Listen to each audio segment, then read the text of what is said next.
What's up, guys? Welcome into Good Morning Lambeau on this Victory Monday. Packers are playoff bound. My name is Clayton. You can check us out on packernet.com. You can find me on Twitter at Packers_access. You can email us, PackersTotalAccess@gmail.com. You can text us 865-658-5824. I'm joined alongside Tim live in Green Bay, who is awaiting a winter storm that's about to roll through, man. I know you're keeping your finger on that pulse, buddy. I'm telling you, it's looking like, what are they saying? Something like 10 inches and 40-mile-an-hour winds? Is that what y'all are hearing, Tim? Yeah, I'll believe it when I see it. Because I never thought my first winter up in Green Bay we'd be well into January before we got any real snow. But here we are. I think you're about to get it. I got the snowblower juiced up, man. It's ready to go. I already did a test, like a month ago, and feel stupid for not using it. So guess we'll see. There you go. Carly Ray already in the chat says 5 sacks. The defense, man, they really showed up, dude. It was so much fun watching them play. And when you kind of took the run away from the Bears, it was like, to me, I got to go back and watch the entirety of the game, but it felt like 4-5 the majority of the night. They blitzed, don't get me wrong, but there was many times there was only 5 guys rushing, and it was just like you could see them digging deep and collapsing that pocket. Van Ness getting that sack early and kind of setting the tone for the evening was phenomenal. It was just a great win, man. The Bears are not a great team. They're on the uptick. Now the question is, are they changing quarterbacks? And if they are changing quarterbacks, they may upgrade at quarterback. But you see, like down in Carolina, it was unanimous across the board. Everyone thought Bryce Young was the number 1 quarterback in the draft. They take him. That didn't fix the problem. Right? You got to build around them. So I'm eager to see if Justin Fields will be back or not. I know he sounded a lot more humble last night after the game, Tim, than he did going in talking trash about the city of Green Bay. I know that. So sounded like a guy that had 1 foot out the door, to be honest with you. Took a little shot at the media, didn't he? Yep. He said something along the lines of y'all made my job a little bit harder than it could have been, or something like that. But Caleb Williams is sitting at the crib going, "Oh, yeah, man, about to pull Eli Manning up playing for the Bears."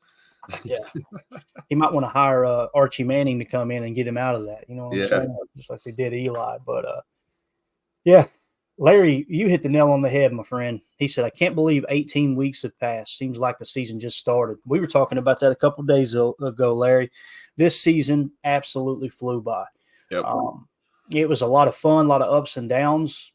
I think if you went in with the right perspective of, hey, look, this is going to be kind of a year that we step back a touch and evaluate what we got. We could go on a run. We said 6 to 10 wins. We finished at 9.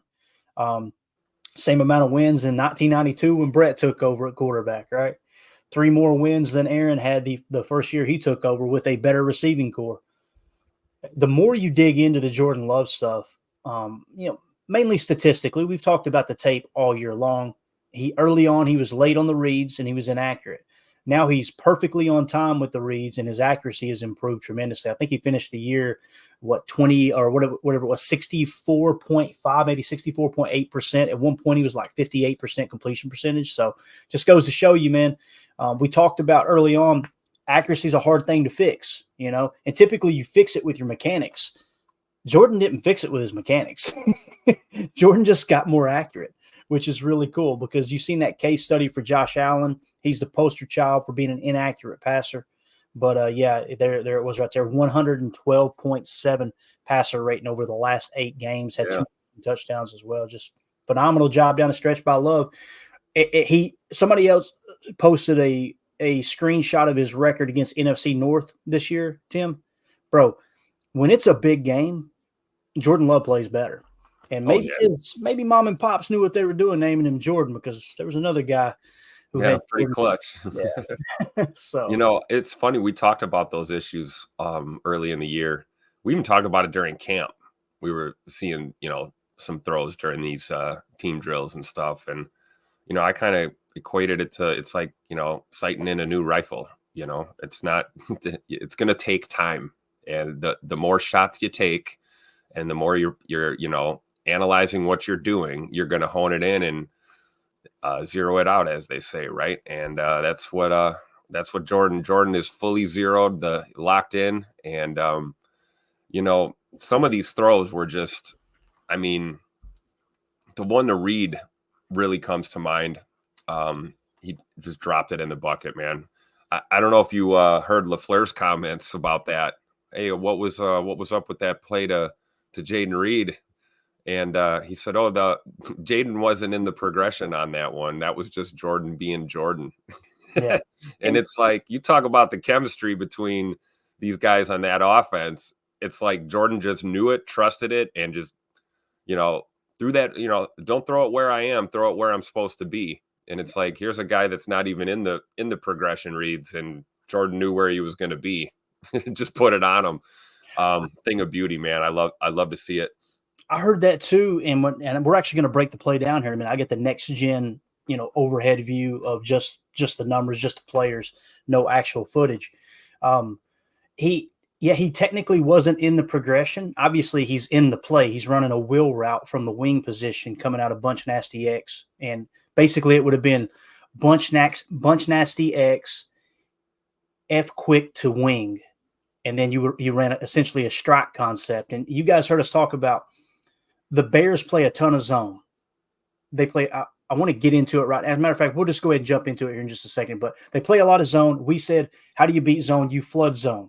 You flood the zone with multiple options. You make them decide. You kind of get them into this little mini game of, all right, you're going to sit in that hook zone. You're going to sit in that flat zone. We're going to put 3 options around you and make you decide and just read that out. That's where you come into a true progression play. It wasn't a pick a side play. Every target was on the left side of the field, and running the strike concept, which is essentially one side of the field, deep shot, other side, crosser across. You're clearing out for the crosser. You had 3 options underneath, and it was kind of eye dressing, if you will, window dressing, with Jaden Reed quick motion to the F or quick motion to the wing and then running the wheel. Jordan just looked up and said, "Oh, look at there. They're in cover 2. Let's hammer that bunker real quick." Because, you guys hear me talk about the bunkers in the base. Bo Melton was stretching the base. We'll talk about it in a second. Let me hit on Chad's comment here. He said, "Did y'all see what Brisker said about our receivers after the game due to such a sore loser?" I like what Aaron Jones said, referring back to that. So Mark Grote, who covers the Bears, I believe, said, "Bears safety Jaquan Brisker. I felt like we have tightened up on the. I felt like we could have tightened up on the receivers a lot more than we did today. We gave them too much room, and I really have no respect for them at all, just to be honest." Aaron Jones quote tweeted it and said, "Is it his job to cover them?" He said, "Should have been an easy day at work, right? If we don't got no one over there," laughing emojis. "Rent was due today." That's what Aaron Jones said. You love to see it. You love to see it. Jones, Carry that G, Aaron Jones. I love it. And the Packers all week long were quiet, and the Bears, Brisker, spouting off at the mouth. You remember that Keyshawn tweet we talked about, right? Yep. All business, baby. Laying in the cut, just observing. I mean, the Bears have been talking about this game for months. They had other matchups that they were getting ready for, and they, rent free in their heads, man. And I'm still, here we go. Right on time. DJ Moore. Yeah. I wonder what was special. Would you have those 3 phenomenal field goals that y'all kicked? That was pretty special. So basically, Bears Talk tweeted this out, and this was before the game. DJ Moore insists the Bears are ready for their matchup against the Packers. Quote, "We're going to have something special for them." So I just tweeted out and said, I mean, they did technically have something special. They scored 9 points. That is something, right? That's something, of course. But I would say it's special, too. It's rare that a team only scores 9 points in the NFL. But, Chad Inc., appreciate you bringing that up, buddy. Good to see you in here this morning. Appreciate everybody in the chat, man. It's popping in here on this Victory Monday. Hopefully y'all got your diesel in cup, ready to go. I know we got a diesel over. You got your diesel, Tim? You good to go, man? I'm already almost out of coffee, man. Might have to go upstairs and grab a refill. I'm on my second cup, too. I got up. It was a little bit rough to get up. We set the show back 10 minutes. I went, you know what? Let me just give myself 10 more minutes here. I got into we celebrated last night. We'll just put it that way. That's why the voice is a little weak, too. So look at Cheesehead Murph in the chat. It's special teams. Oh, I love it. Love it, Murph. Yeah. Let's see. Carly Ray says the analytics may say that running backs don't matter. at a play-by-play level, but on a game and team level, we know that Jones is the match to our offense's fire. It's true, man. It's so true. And last night, it kind of felt like there was times if we had been losing, I think people would have complained we didn't stick with Jones even more because, he finished with over 20 carries. It's like, what else do you expect? But it was like we just kept dipping back into the pass. And Matt LaFleur brung his A game, bro. He was this God. Dude, the last 8 games has been on his game. And you've seen him he's elevated the coaching of the rest of the staff, in my opinion, Joe Barry specifically. He really set the tone. He got Joe Barry's back. I don't know if you guys seen Preston Smith's comment bragging on Joe Barry again. I should have pulled that tweet, as a matter of fact, because he was really going to bat for Joe Barry. We've seen this the last 2 years, and it's just you get 1 or 2 stinkers, and everybody goes into an uproar. Let's put it this way. If social media didn't exist, there's probably no one talking about firing Joe Barry, right? There's no one in that building that's going, man, Joe Barry's the problem here. The coaches – they try to put all that aside and go, okay, what is the tape showing? And when you look at the tape, you're seeing bad execution. We've talked about that all year long. Believe me, I got torched for it on social media. But you're seeing now when people play within the scheme, right? When they're playing schematically sound, the sky's the freaking limit for the defense. And look at who they're doing it with too. You know what I'm saying? Like, imagine if you get, let's play devil's advocate for just a second, okay? And this isn't to knock Goody. I think Goody, he's done an excellent job. I mean, again, you guys know I've been critical of Goody. I'm going to say that every time I talk about Goody because I don't want to be one of those guys going, oh, yeah, I told you Goody's great. Like, I'm not going to be that guy. But imagine if he went out and gotten Jesse Bates somehow, some way. You kick the can down the road with some of the voidable years, and you got Jesse Bates, who is arguably the best safety in the league right now.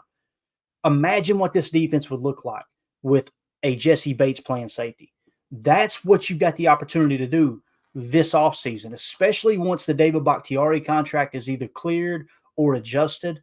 All of those things. Another Aaron Jones, $17 million against the cap. That's going to come down to at least 13. They'll do something there, whether he's on the roster, and I hope he's on the roster. I see them adjusting that to at least a $13 million cap hit. That's just me personally.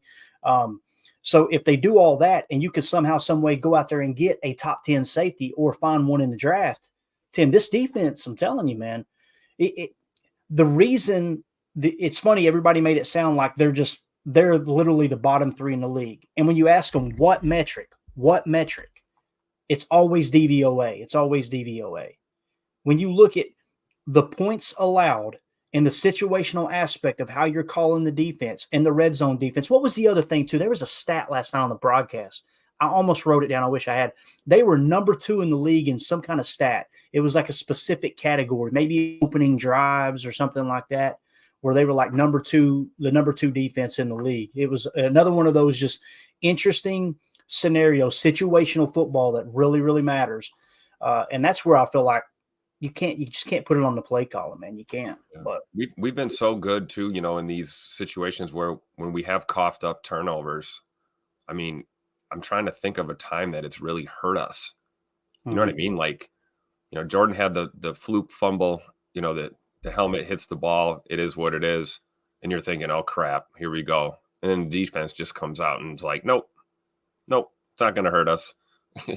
It's like, we see games all the time across this league where you turn that ball over, if you're -1, -2, you're not winning the game. And it's like time and time again, we've seen the Packers lose the turnover differential and still win the game. And it's just like that's good coaching. Yeah, it's good coaching, and the same thing we talked about with our defense too, at times it is tough to watch. We even saw it last night a little bit, the Bears kind of moving the ball, kind of getting into our territory, and you're like, oh crap. And then it's like the D just tightens up the closer we get to our goal line. And it's bend but don't break. Exactly. And it's like it's just the future is bright, put it this way, it really is. And it's nice to see the mainstream narrative have to scramble and change and talk about what a great turnaround it's been. And yeah. Shout out to all of us out there that, never doubted this team, man. We've had ups and downs. It hasn't all been pretty, but here we are at the end of the season, finishing over 500 feels pretty good. And we got us some playoff football, boys and girls.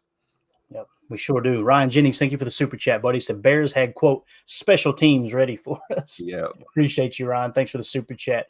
Another super chat, Michael Anklum. I think I'm saying that correct. I apologize if I got it wrong. Thank you so much. That's a generous donation. We appreciate you. Said, love discovering you guys this year. Here's to the playoffs. We did it, ladies and gentlemen. Hope to hear from you guys in the off season with the praying emoji. Michael, we kind of discovered ourselves this year too, man. We didn't know how this thing was going to go. Been doing the podcast now this is the second full year, and I really just stumbled into it. My wife pushed me into it because it's something that she's heard me talk about for a while.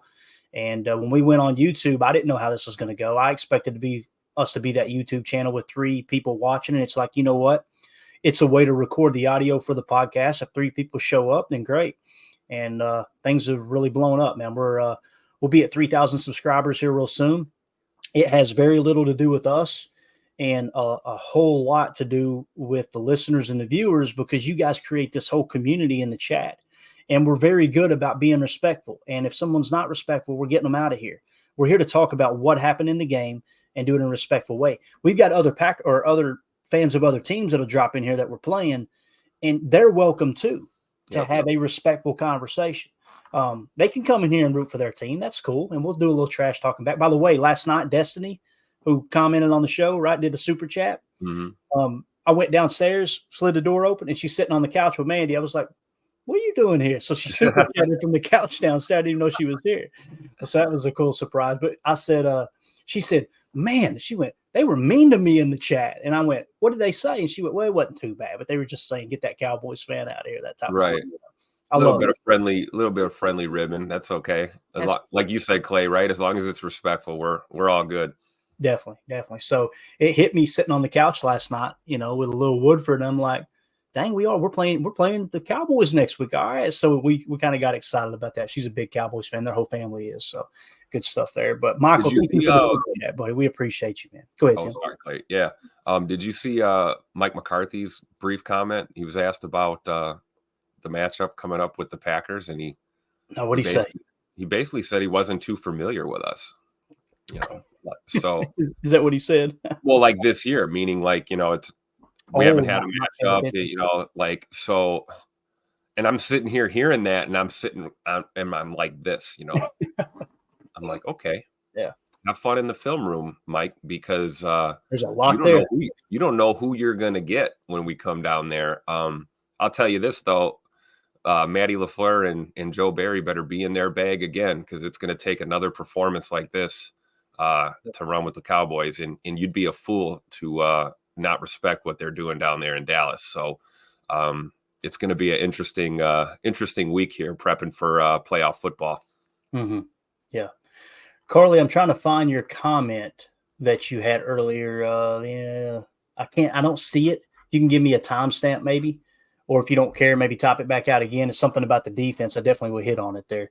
The chat gets out of control quick. But Michael, thank you for the super chat, buddy. And yes, to answer your question, we'll be here all off season. We're going to continue to do 2 shows a day. We'll probably get to the point where we go back to 1 show a day, because I don't want to just get on here and talk just to talk. I want to make sure you guys have substance to the content.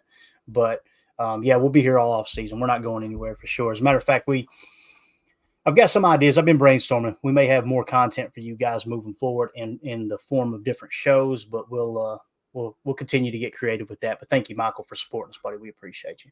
Let's see here. Look at this. Everybody trying to get me in trouble. Gregory says Clayton needs to try some Driftless Glen Bourbon from Wisconsin. Hey, yeah, I am not a heavy drinker. Okay. Special occasions, I'll have a sip or two. Addiction runs in my family, so I've got to be really, really, really careful with it.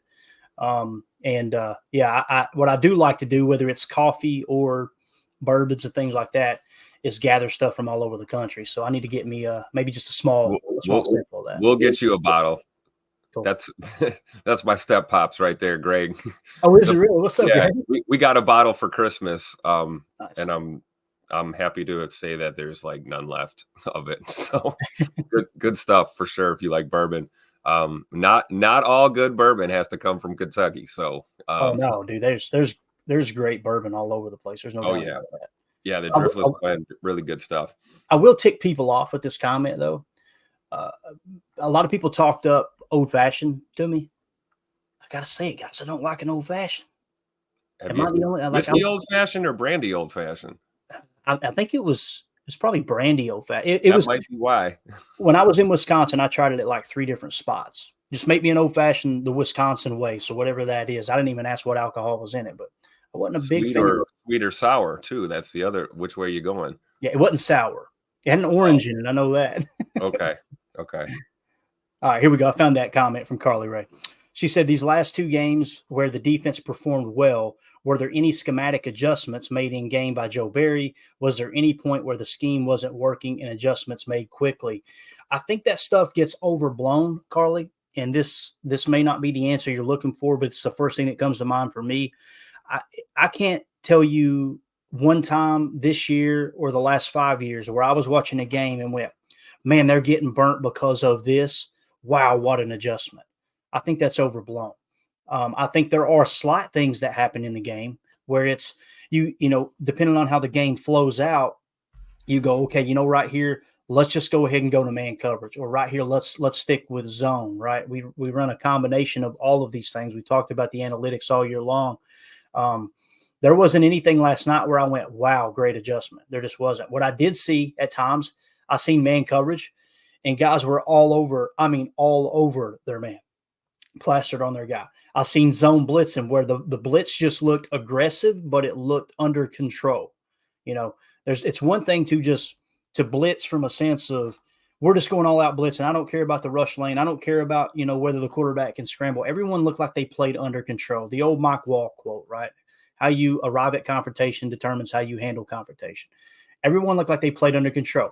The one negative I did have early, and again, it's basically been a microcosm of the season, was with our boy Wyatt. He missed a sack early on, and that led to a first down. Matter of fact, I think that was a second or a third down play. And it's just like, he is a beast at getting pressure on the quarterback, but he just arrives there reckless. And yes, a pressure is better than no pressure, but if you're going to pressure a quarterback into a void where there's no defender and you can't seal up the tackle, I'm expecting his tackle grade to be a little lower, although there was a couple times in the game he made great plays in the running game. And you just burst, you see his athletic ability, you see the upside. Got one of the best pass rushes in the league, gang. There's no two ways about it. It's just, can we play under control in those tight situations? You've seen on one read option, granted, the secondary flowed really nice to the ball and limited the damage. But you've seen on a play where Lucas Van Ness got pulled up in the read option. He didn't stand his ground. He broke on the running back. Justin took it for like 6, I believe. So that's just another example of, you gotta play within the scheme. I'm eager to see the grades. I wouldn't be surprised if everybody on the defense grades out absolutely awesome. I wouldn't be surprised if people were going, how did we hold them to 9 points when we got these low of grades? Because there were a couple of times where we made some big mistakes. The Rashawn Gary penalty. Tim, you pointed it out last night. I think it was spot on. I think Romo was right. The left tackle moved. They ended up calling offsides on Gary, encroachment or what have you. If the left tackle moves at all, it's false start, the play's over, right? Yep. Now, if Gary had been over top of the left tackle and he jumped early and forced the left tackle to move, then that's on Gary for encroachment. He's on the opposite side of the line. So the fact that he jumped and then the left tackle moved is like, that should be on the left tackle. If he's not over top of him, you can't call it that way, right? So, right. And I don't even know if it was encroachment. I think it might have just been offsides. Everything's kind of a blur. But anyway, hopefully that answered your question, Carly. That's kind of how I seen it. I didn't look up and go, wow, they made a huge adjustment even in the last few games. To me, it seemed like they stuck to the game plan, and it kind of goes with what Joe Barry and I think more specifically what Matt LaFleur likes is bend but don't break, keep everything in front of you, I know people don't like that when it doesn't work, but it worked last night, right? Well, that's definitely the formula to beat that Bears offense. Absolutely. They're going to make a mistake eventually. Yep. Yeah. She said, thanks, Clayton. Those are some really good, interesting points. I'm excited to look into it more and more. Absolutely. Same here. We'll dive into the tape a little later. Let's do this. We've been leaning on the chat here. Appreciate you guys. I'll keep an eye on it too for the supers and all that good stuff. But let's kind of get into what we were going to talk about here. We're 25 minutes in, but this is what's awesome about a Victory Monday for sure. Just a couple screen grabs. Thought this was cool. Packers put this out, coach and QB. These guys are going to be attached at the hip, just like McCarthy and Rodgers were, just like Favre and Holmgren were. It's just so cool to see it go into a new era. We're going to have Jordan. If things continue the way they're going right now, you're looking at Jordan. He's 25 years old. Probably 10 years, a decade of this, up to the age of 35. And you're going to see his game evolve as he gets into his 30s, and he's going to be less mobile. I love that he's not leaning on the athletic ability, man. He's just sitting back there throwing darts. And I love everybody drawing up the comparisons to Favre and recoiling when he throws to avoid contact, the arm strength to do that. It's just wild that his accuracy's improved. And you should be able to look at it and go, mechanically, here's what he was doing wrong. You notice nobody's done that yet this year. Every year it's like, here's why his accuracy improved. Look at his base. Look at his mechanics. With Jordan, everybody's going, this dude looks like he's playing basketball out there, fading away, and his accuracy's getting better. It's arm talent. It's what Greg Cosell was talking about the other day when we played that clip, for sure. This one right here is cool. Rashawn Gary in the locker room with that victory sig. God, ain't nobody else. You hear Jair? What Jair said after the game? What did he say? He said the locker room smell like a casino in here. Does he not feel like the old Jai now? Like, hey, look. There's no snide comments. There's no, you know what I mean? Like, to me, he seems like he's on track. He's still him. Oh yeah, absolutely. We got the Strap City celebration walking into the tunnel last night with the fans. Ja is, I think that might have been with the suspension and everything. And we talked, they talked about the productive conversation that they had. I'm willing to bet it went along the lines of something like, hey, nobody here is trying to tell you not to be yourself. We're just trying to stress that, we need to be pros when it comes to this stuff. And we all need to be bought in and on the same page. And I think it was a moment of that just humbled him a little bit. And, Ja's never going to be short on confidence or swagger. So I think we're just seeing that refined version of Jair as he really comes into his own as a veteran, on this team and in this league. So happy to see where we go from here. But yeah, man, it was, exactly. Doug had it right. Ja was wearing his cigar in his headband. He said, man, it smells like a casino in here. I wish I'd grabbed that because I bet Ja's never smoked anything in his life. He just seems like one of those holistic type guys. I love the picture. Somebody posted a picture as soon as Jaden Reed had that big gain there. I can't remember which gain it was in the game. Obviously, he had a tremendous game, but they posted that picture of Ja on the mat doing yoga, and he's looking at a goat and the little baby goats in his face, and it said, "You find somebody who looks at you the way Ja looks at Jaden Reed." Like he's a goat. Bro, it was the best. But yeah, Ja with it in the headband was hilarious for sure. Yeah. It's just fun, man. This team needs this, man. They've been ragged on all year long. At some point or another, it was fire this guy, cut that guy, trade that guy all season long. So it's good to see it happen. Let's talk about Wild Card Weekend real quick, okay? Super Wild Card Weekend, we should say. So the Saturday matchup, Browns at the Texans. That's a 4:30 kickoff. Then you got the Dolphins at the Chiefs at 8 o'clock. Sunday, the early game, 1 o'clock window, Steelers at the Bills. That'd be a fun one, good cold weather game. Chiefs might be cold weather too. That's good stuff. Then in the 4:30 window, we got Packers at the Cowboys. And here's what this write-up says. This is from trying to think of where I got this from. I think it was CBS maybe. It says, this will be a revenge game for Mike McCarthy. This will mark just the second time that the Cowboys coach has faced the Packers since being fired by them in December of 2018. McCarthy lost the first meeting in 2022 and will be looking to get his first win over Green Bay. If you guys remember, we talk about coordinator versus coordinator, right? As it sits right now, their defense really hasn't changed. Their offense has changed a touch. Obviously Kellen Moore is no longer their OC, so that's going to be a little bit different matchup. It's actually going to be McCarthy versus Joe Barry as opposed to Kellen Moore versus Joe Barry. You're going to see them try to play a little more sound situational football rather than just trying to score points. It's, hey, we're trying to win the game. McCarthy was very vocal about that in the offseason, and people gave him hell over it. But as far as the defense side, it's still Dan Campbell. Last time, I think we won in overtime, and I think we scored over 30 points. So just keep that in mind. And that was with Aaron Rodgers, who had struggled, right, that season. That was also Christian Watson's coming out party. So keep that in mind if Christian is healthy for that game. But I just love the fact that the wide receiver room is so deep, and I really do. But the other game there, 8 o'clock on Sunday, Rams at the Lions with our boy Matt Stafford going back to Detroit. That'll be a cool matchup, a cool storyline. And then Monday night, Eagles at the Bucks. I'm so glad they did this. You got 2 games on Saturday, 3 on Sunday, and 1 on Monday. 3 nights, 3 days, I should say, days and nights of playoff football next week is just going to be absolutely phenomenal. Just your early take on this matchup. Like you said, Tim, I know you kind of talked about McCarthy and all that. Cowboys, Packers, what's the first thing that comes to mind? First thing that comes to mind is I'm sure league-wide nobody thinks we have a chance, and you look at, statistically wild cards and stuff like that, one and done, right? We're going to hear a lot of that talk. Congratulations to Green Bay for a great season, making the playoffs. But okay, we all, the money's going to be on Dallas. Everyone's going to predict it's going to be heavy a Dallas victory. And I just hope these players ignore all that nonsense and realize that the game's played in between the lines on the field, not on paper, and not amongst us talking heads. And I hope this young team realizes that they've earned this, and they've got a chance to go in there and wreck that game and ruin their season and keep the dream alive. You can say what you want. We're 4 wins away from a Super Bowl, guys. So, it's anybody. And regardless of what kind of year anyone has had, I mean, we watched the Patriots go undefeated, get all the way to the dance and lose.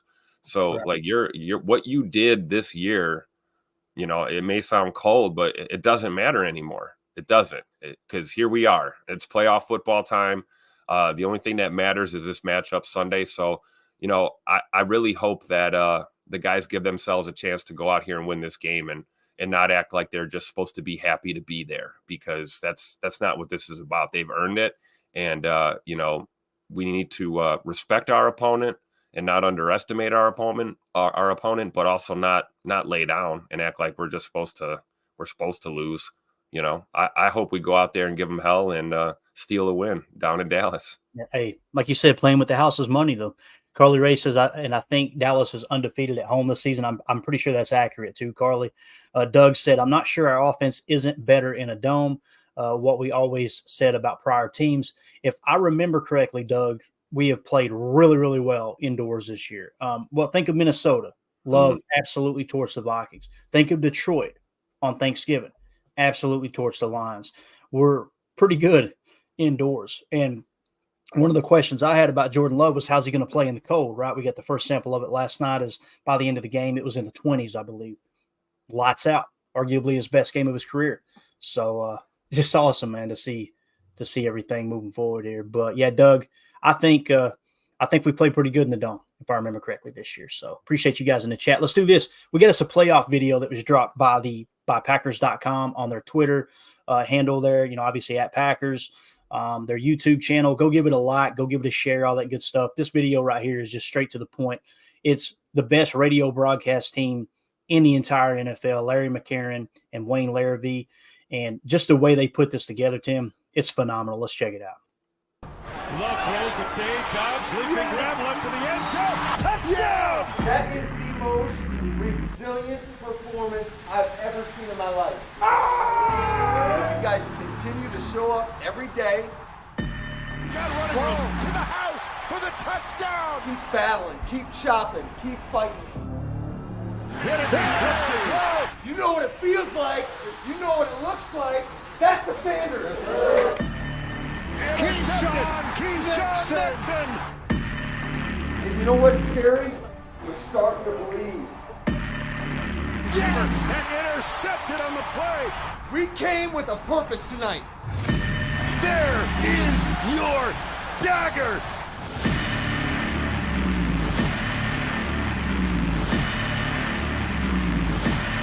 Guess what? We got everything in front of us. Let's keep putting that work in and challenge each other to get better. In and out. All these things. 1, 2, 3. 1, 2, 3. Hey!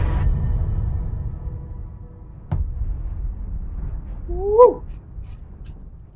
God, I love it, man. Injected in my veins. I love it. If that doesn't get you fired up, you wood's wet, man. I don't know what to tell you. Oh, man. Unbelievable. Let's go to the locker room now. We got footage from the locker room last night. Matt LaFleur having to be censored several times. Rashawn Gary about gave him whiplash. This is awesome to see, man. To see this team and how they've got this coaching staff's back through this whole crappy season as far as how they were treated, how they were dogged, fire everybody, the whole 9 yards. Let's check it out again. Here's the locker room immediately following the game. You can find this on Packers Twitter, Packers YouTube. It's all over the place. Everybody's been sharing it. Here we go. Hey, we going to play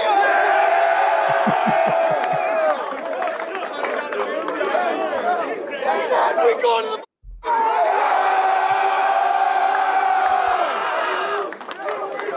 I'll tell you what, man. From here on out, you dig deep, you stick together, you find a way. That's what we're about. That's what we're about. Let everybody keep doubting us. Everybody getting the game balls right. Give it up to the defense, holding them to 9 points. We got 5 sacks. Clay Walker with the sack. Lucas Van Ness with the sack. Carl Brooks with the sack. Kenny Clark with the sack. Heavy D with the sack. Hell of a job. How about Aaron Jones, 22 for 111? Stop playing with him. How about Jay Reed going for 112 today?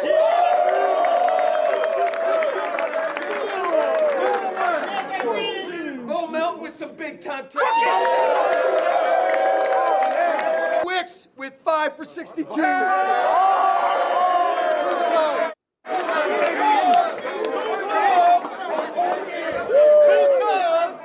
Jordan Love for 316 and 2 times. Stop playing with that man! Remember this feeling, right? Remember this feeling in all the work that it took to get here. It took a lot of work, and it took going through some tough. But when you go through tough and you come out on the other side, we're all better for this. Keep putting that work in and challenge each other to get better. In and out, all 3 phases. Let's be consistent, bro, and keep taking it day in and day out. Keep pushing each other to be great. Because in the beginning of the season, they ain't see us here, baby. But guess what? We here about the party. Yeah. Pack on 3, pack on 3. 1, 2, 3. Hey, the Packers social media team has taken a lot of hell this year. We got to tip our cap. They have upped their game. This second half of the season, they've put together some. I know people dogged on the Minnesota preview. I loved it with the Viking horn. We got a copyright for it because evidently they used a song that was called From the North or something like that. So it had kind of that Vikings theme. Even that one I thought was phenomenal. I thought they've just done a heck of a job. Another thing from the locker room, check this out. I got to make sure it's muted because they're playing copyright music. But this was your backup quarterback, Sean Clifford. Matt LaFleur says Sean Clifford's a gamer. Everyone who talked about Sean Clifford coming in, he's played more football. Think about this. He's played more football than Jordan Love. That's how long he was in college. Just an absolute gamer at the college level. He beat out Will Levis, right, who was a borderline first-round pick for the starting quarterback at Penn State. It's like, okay, what do they love about this guy? I'm going to show you what they love about him. Look at this shot from the locker room. Who is it? Is that the third string quarterback? Is that Mr. Magoo in the? It might be. Yeah, that's Magoo. Yep, Alex Magoo. Yep. God, I love it, dude. You love to see it, man. I love our quarterback room. I swear. I hope they don't draft another one. I hope we stick with the formula. Yep. And it's something we got to talk about because if a good quarterback falls, they're going to take him because it's just that valuable of a position, right? But yeah, Sean Clifford, you could tell going into the season, we talked about you need someone to carry that clipboard, right? Someone who's going to be the personal assistant to the starting quarterback. Everybody's had it. Favre had Doug Peterson, right? Aaron had a multitude of them. Matt Flynn for a little bit, right? Was kind of his personal assistant, if you will. Matt Flynn reminds me a lot of, or Sean Clifford reminds me a lot of Matt Flynn, just kind of that player that had success in college, had a lot of experience in college. I think Matt Flynn actually won a national championship, but you need that personal assistant, right? And that's why Rodgers would get aggravated when they would get rid of that backup quarterback because it's like, that's my guy. I need him in here.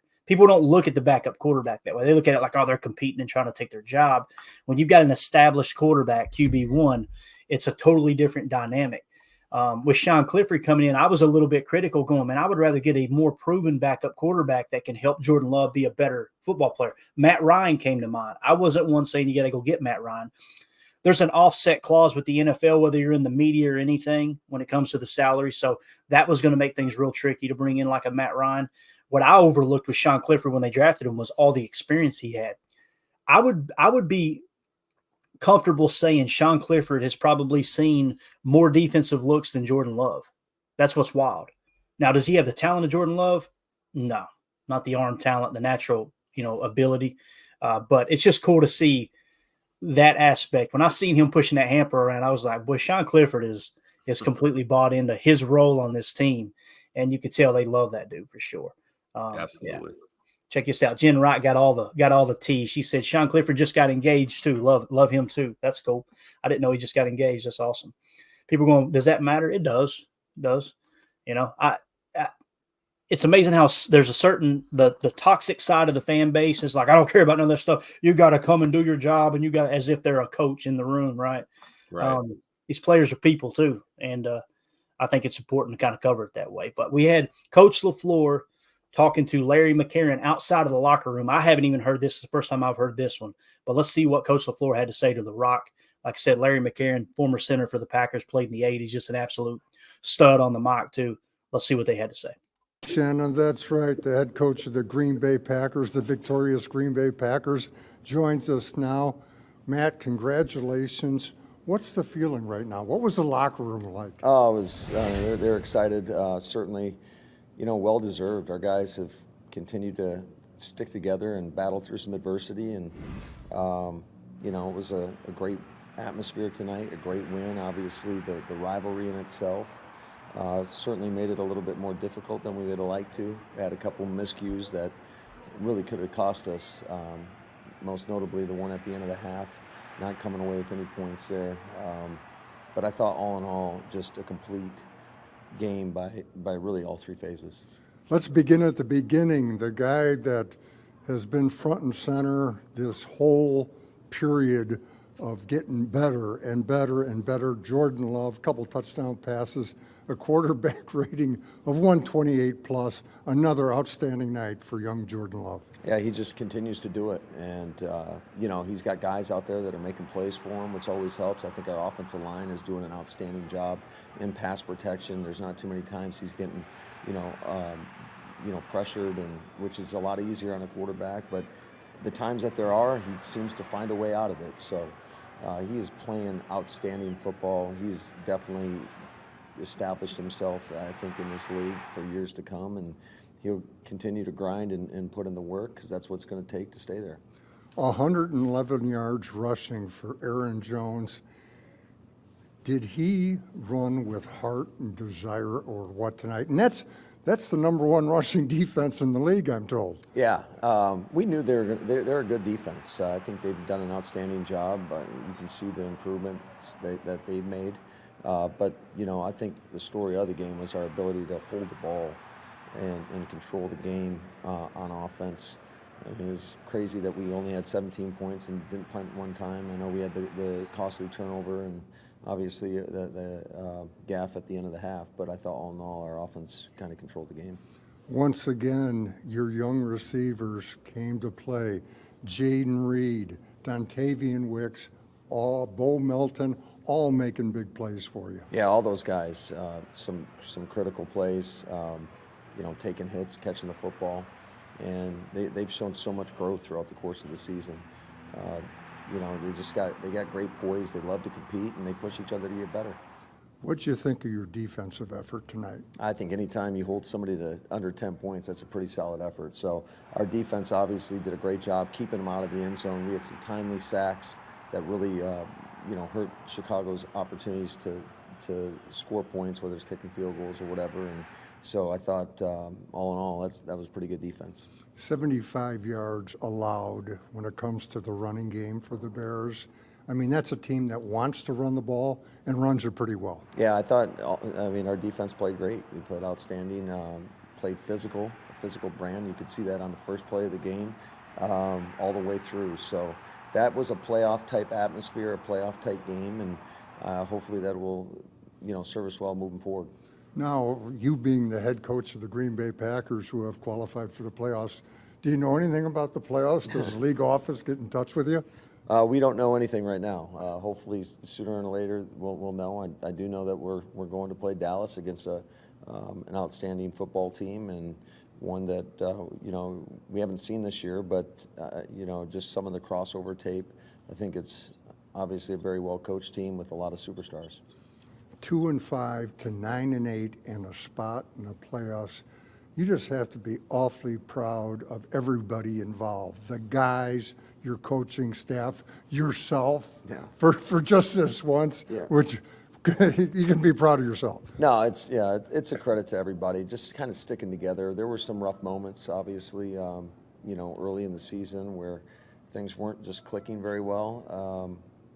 But we weathered the storm, and that's life in the National Football League. I think you see the competitive balance across the board is unlike any other league, and you gotta be resilient. You got to keep swinging, and that's what our guys have done. You got to keep swinging, and you got to not give up on each other, and that's the first thing that we as fans collectively will do. It's all right. Well, this isn't working. We got to move on, and the coaching staff is looking at the front office going, just give us a chance here. Let us try to put this together. Let us right the ship. The front office kind of pulled the plug a little early with Rasul. And, I think it did hurt the locker room. I think it makes the team weaker. But at the same time, maybe it did put this team on notice a little bit, Tim, And I think it upset Ja to the point where he's just like, I'm going to tip this thing to the brink, and obviously gets the suspension. But all in all, man, they came out a lot better. Anything you want to add there to what Coach LaFleur said?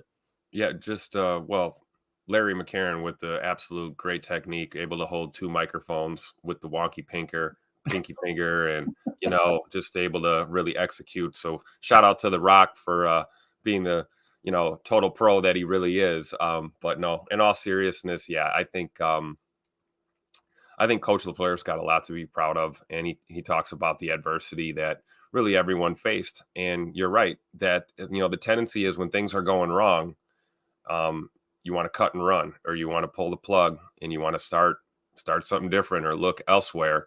And I think Coach LaFleur and this staff has done a good job of teaching us all that when you face adversity, you can look everywhere else, but really where you should be looking is right at yourself and looking deep down inside and digging and finding a way to fight through it. And like you told the boys yesterday, when you go through stuff like that and you come out on the other side, victorious like that, that's what builds champions. That's what builds character in this league and really in anything.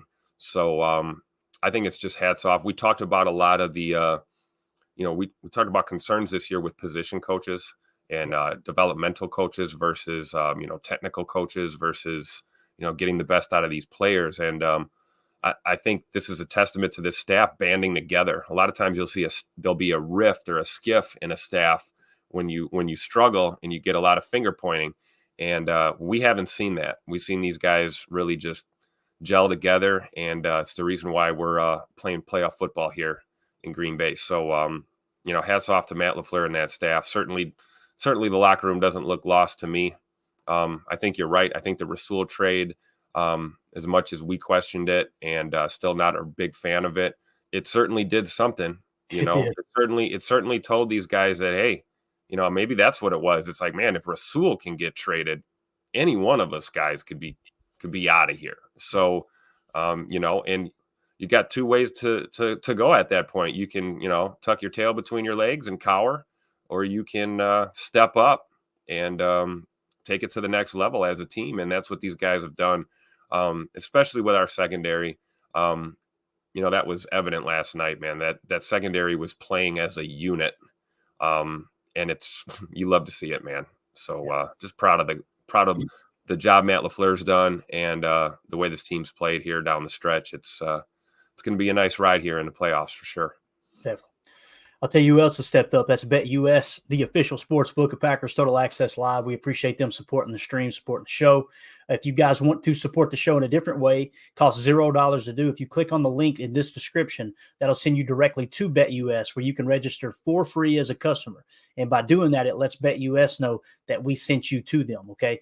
And if you want to put a deposit in there and put a little action on the game, I would highly recommend it, because it is a cool interface. It's one that I've completely switched to. I won't say who I was using before, but now I'm completely on board with BetUS, with them partnering up with us. We appreciate them sponsoring the show. We mentioned, Tim, going in this game, the Packers started off as 3-point favorites. Of course, the green line had it at the same mark. And when you went to BetUS, you could actually get the Packers it started at -3, and then it shifted to -2.5. Now, you guys know I don't give any kind of advice on gambling. And like we always say, don't you dare bet one dime that you can't afford to lose. Make sure you gamble responsibly. One of the things that I try to do every week is go, this prop bet, this proposition right here, this kind of catches my eye. Last week we were on Green Bay.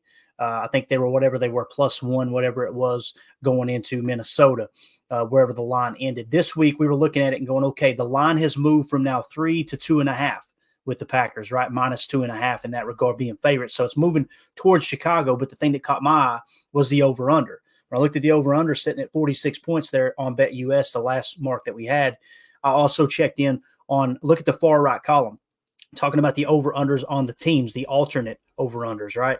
And when you look at those, I was going, I really like the unders here. When you look at that under, I like the under on the 46, and I also like the under on the team. If you had read the tea leaves and what I was saying, because I'm never going to go, guys, put money on this. I'm not going to be that guy. I was kind of hinting towards that. I took the under on both teams.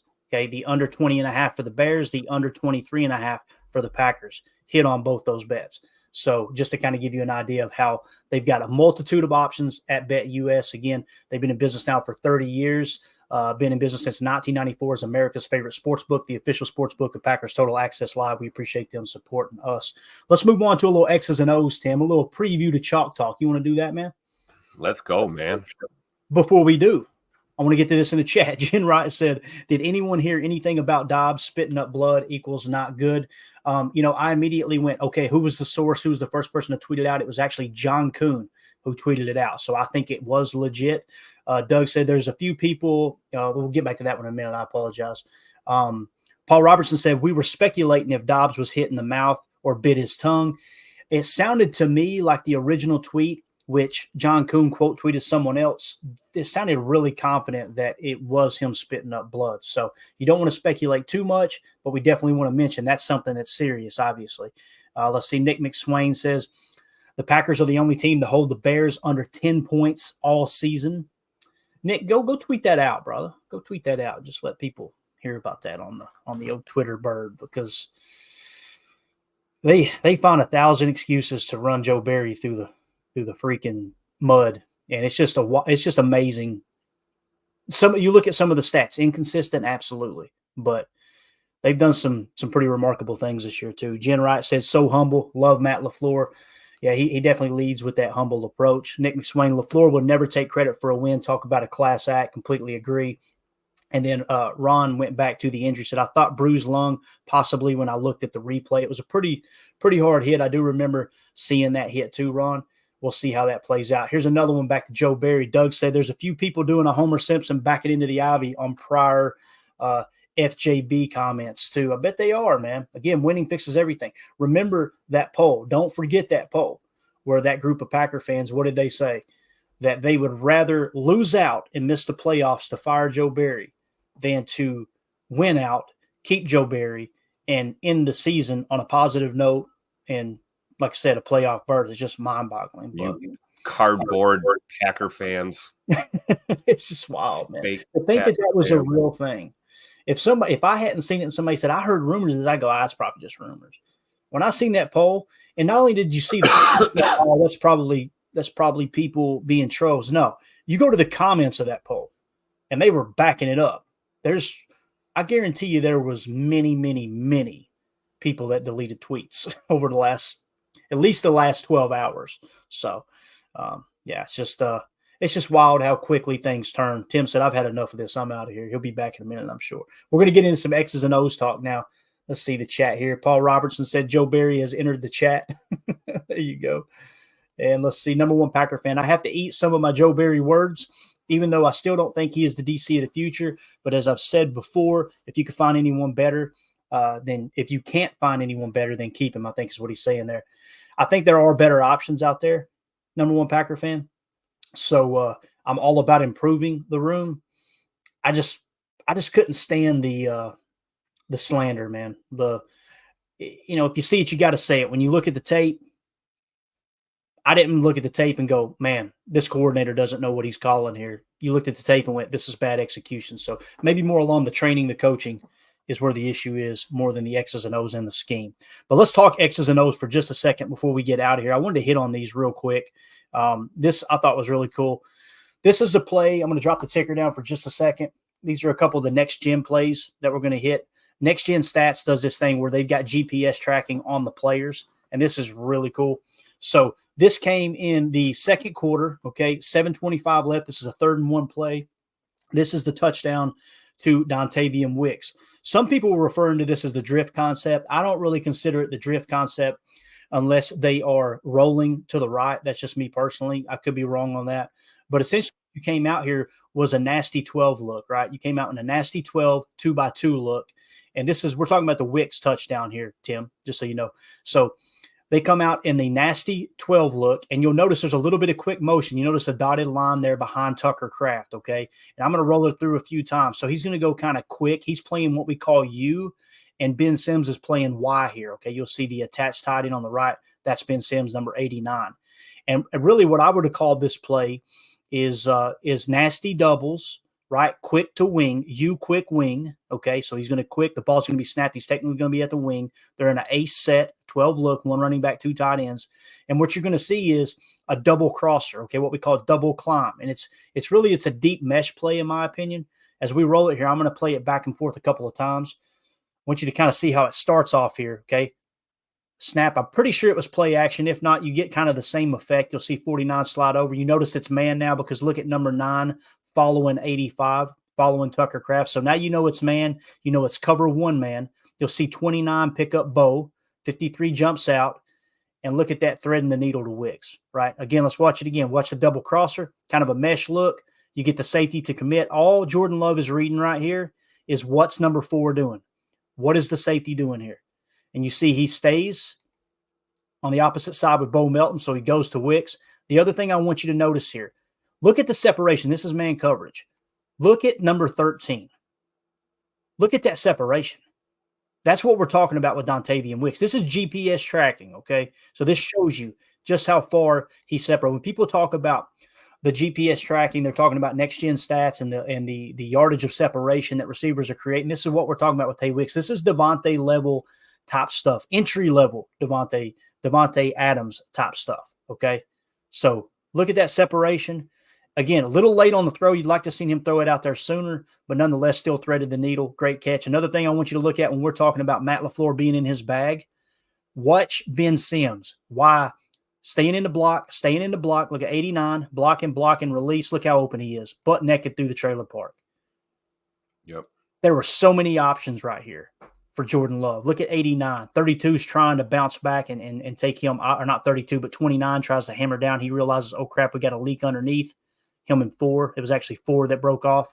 But you had 2 guys wide open for a touchdown there. Great play call by Matt LaFleur. Again, to me, that was 12 nasty, U quick to wing, double cross, right? You've got U flat, and then you've got Y leak. And notice how you're just attacking all over the field. 13's open, 89's open. Look at another thing, too. Look at all the attention that Tucker Kraft draws. He's got 2 guys on him in a man coverage play. Just wilding them. The Tucker Kraft effect is real, Tim. Anything you want to hit on there with that specific play? No, I think you're right. Looking at this, it's like you'd like that ball out just a little sooner, but I do think Jordan was just really, like you said, keyholing on that safety and making sure that I don't let this go too soon and get it jumped for a pick. But yeah, man, great play design. And Wicks is just phenomenal. I mean, you're talking probably within a second, I'd say a second or less from the ball being snapped. I mean, he's got his man beat. It's just instantly off the ball. You're beat already. Boom, roasted. I love it. And look at Jordan Love. Focus on number 10 this time. He never stops going backwards, guys. Yep. This is a fadeaway shot. Look at this. And he dropped that ball in the bucket, man. Oh, I it mean, was perfect. Little late. It was throw. perfect. Absolutely perfect, man. Yeah.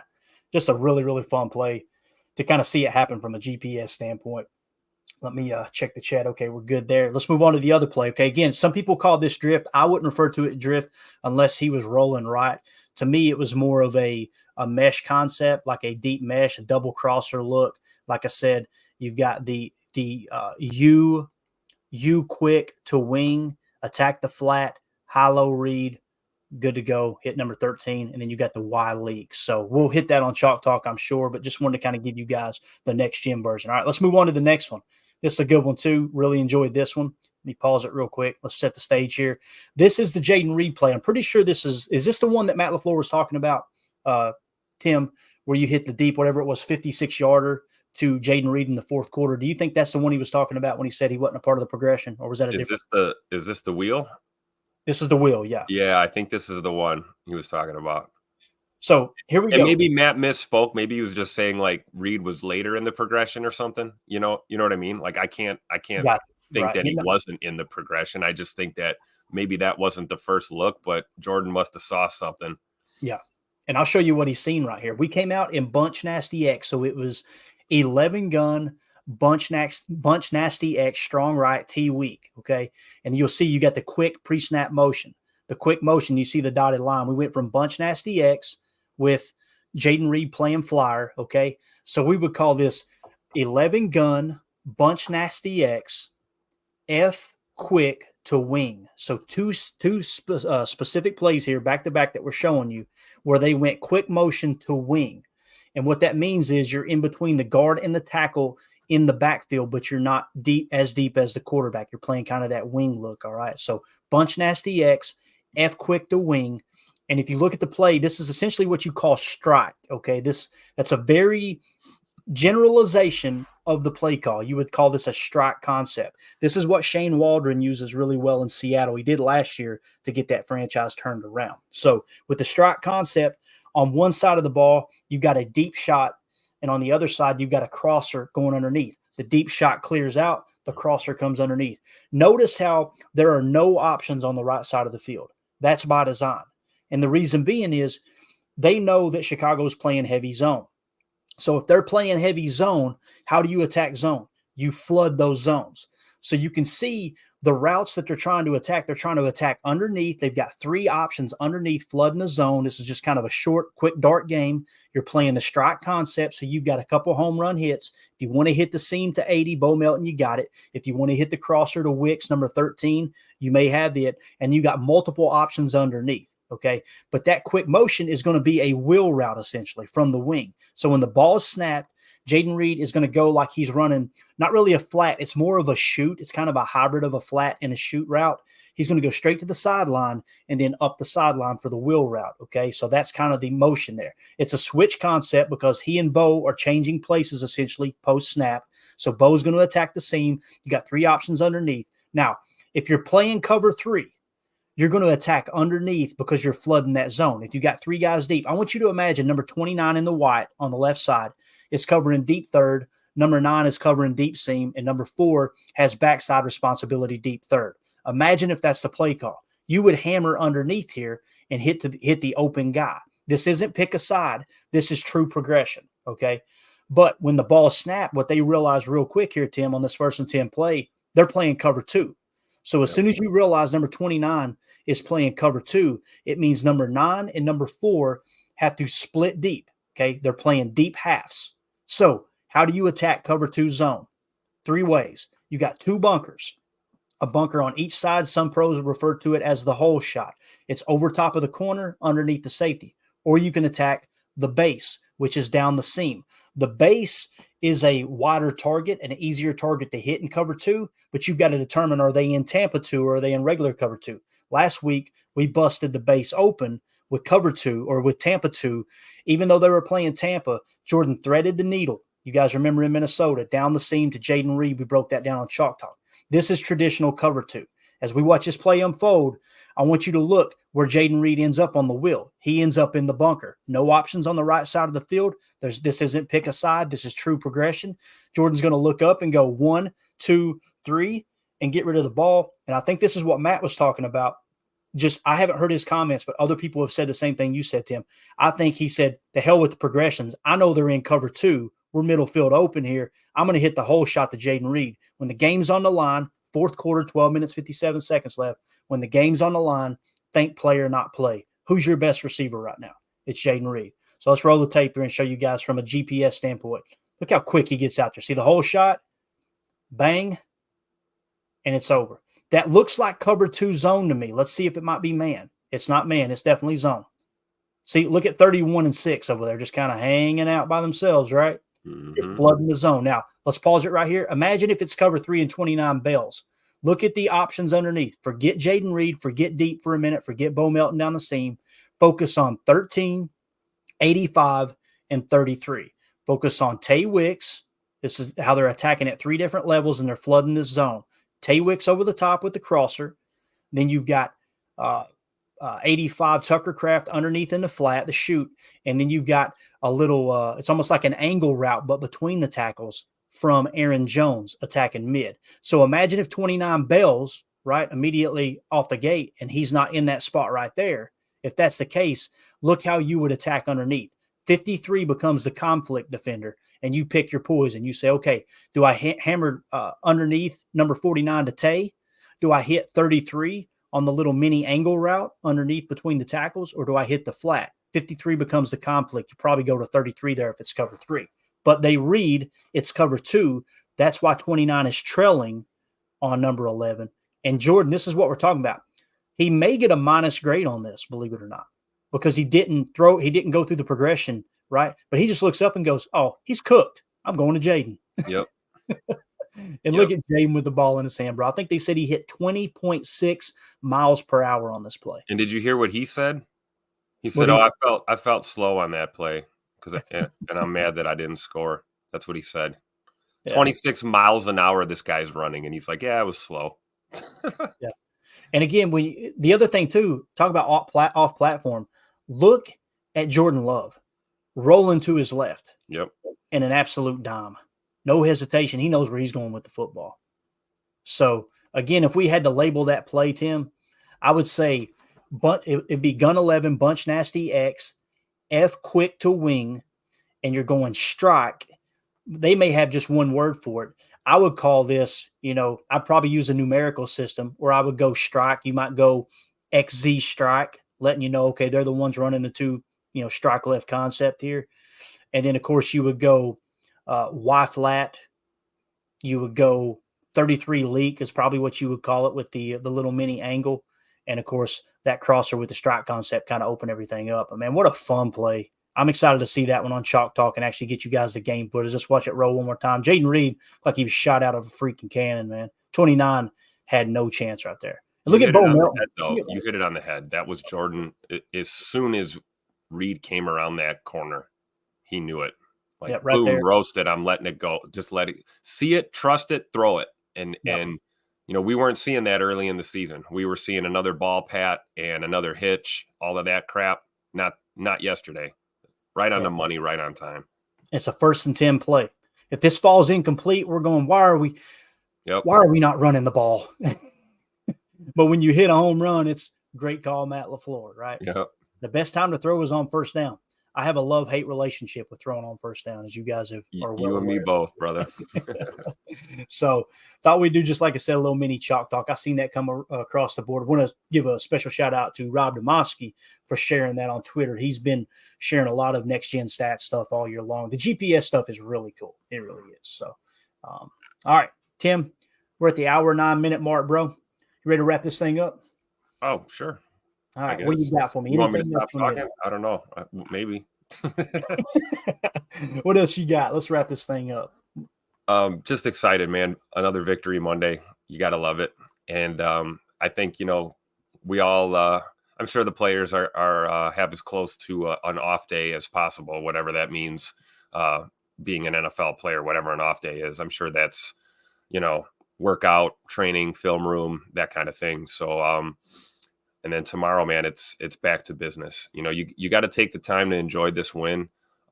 Capped off an incredible ride. What a great season from this Packers team to fight through the adversity that they did just to get to this point. But now it's all, like I said earlier, all this, well, we're just happy to be here in the playoff. Yeah, F that. Let's put our heads where they need to be, which is focused on the Dallas Cowboys and what we can do to go down there and get another win. You know, it's a whole new ball game right now. The playoffs are a whole different monster. And regardless of the outcome, we all know the most important thing is we're not on Hard Knocks, and we are on the ticker. and we are, you know, a young team here that's going to get some playoff experience. I personally believe we've been in the playoffs for the last 3 weeks already. But I think this is the real deal. Okay. Wild card weekend, going down to a hostile environment there in Dallas. This is going to be huge as far as character building and experience for these young players. But I can't say it enough, man. I hope these guys aren't deer in headlights, man. That, you know, it's great to be happy to be there, man, but you guys are pros. You deserve it. You earned it. Let's go in there and give Dallas hell, you know, for 60 minutes, man. So I'm just really excited, man. Looking forward to playoff football. On Sunday, we got another game to get ready for. So I hope the boys enjoy Victory Monday and get back to work, man. It's time to grind. Yeah. It's going to be a lot of fun, man. See how it unfolds. Again, underdogs, us against the world. Going in, playing with the house's money for sure. Doug Pointer says, any injuries worth noting? We'll hit on that a little later in the week. I try to wait till Wednesday, Doug, because everything is speculation. You know, and once Wednesday drops, you get a really good picture. So what we try to do is use Monday and Tuesday, recapping the game, getting Chalk Talk ready. Wednesday hits, you'll get a little bit of injury news. Thursday, the injury news really cranks up. We get a little update from Paul Brettel. And then Friday, we're on to the next team, really deep diving on what they do. I think we hit this one on the head this week. Not that we put a successful game plan together, us as a podcast, but just really breaking down what the Bears do. I mean, there's still people running victory like, oh, they were going to stop us. They held us to 17 points. Let's not pretend like we dropped a 30 burger, right? This defense is pretty solid for the Chicago Bears.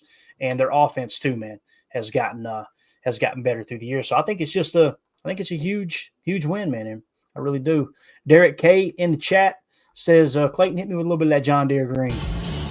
John Deere green on a hot summer night. He rode Billy Bob loves Charlene. I'm going to hit you with one more thing here as we go out the door. Appreciate y'all hanging out with us. Hit that like button for us before y'all leave so other Packer fans can find this content. But we're going to play that playoff video one more time from Packers.com, from their Twitter page. It's just absolutely awesome. We'll end it with that, and we'll just abruptly end the stream. So for those of you listening on the pod, thank you for making us a part of your day. As always, let's go out and be the change we want to see in the world, and go Pack go. Love throws the fade, Dobbs, leaping grab left to the end zone. Touchdown! That is the most resilient performance I've ever seen in my life. You guys continue to show up every day. Got running room to the house for the touchdown! Keep battling, keep chopping, keep fighting. Hit it, blitz the throw! You know what it feels like. You know what it looks like. That's the standard. Keyshawn Nixon! And you know what's scary? You're starting to believe. Yes! And intercepted on the play! We came with a purpose tonight. There is your dagger!